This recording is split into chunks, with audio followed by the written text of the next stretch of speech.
My name's Charlotte Christensen, and I am the nutrition specialist and kitchen manager at Trails Momentum.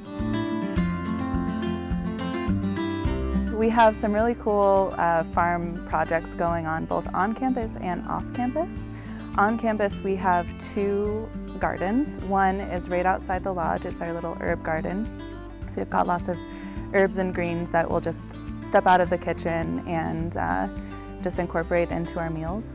And then we have another kitchen down the hill. We call it the Cowboy Garden.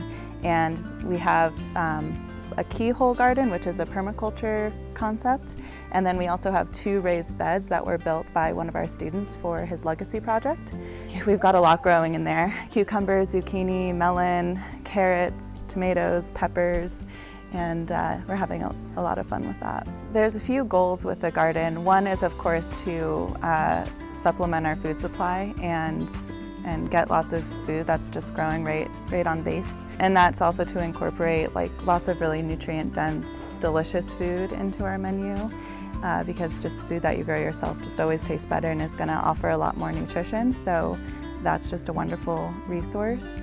But it also is just an awesome kind of therapeutic hands-on project. I think gardening is the perfect intersection between culinary, food, nutrition, foodie stuff, and wilderness therapy, because it's literally food and outside together. So it blends into the program really well, really seamlessly, and it's just really cool to have kind of a hands-on thing for the students to do as we talk about concepts like sustainability, health, microbiome, all that important stuff that plays into mental health.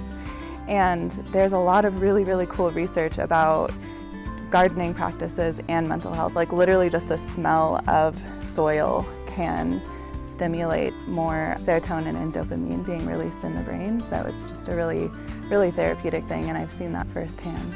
From what I've heard, it's really unheard of to have this amount of fresh produce, let alone homegrown and locally sourced produce into the program. Because naturally when you're in wilderness therapy, your food is going to be shelf stable and backpacking friendly. So because we are on base a lot, we have the opportunity to utilize a lot of fresh produce. So it's not as much kind of processed packaged foods, but we can really dig into fresh produce. So I love being outside, and just having gardening being part of my day is just really awesome. But I have to say my favorite part of the day is really the last hour of my day when we're putting the food together, and like I said, when the students come in and they're cheering and they're so excited to eat dinner because it looks so good. It just is really gratifying.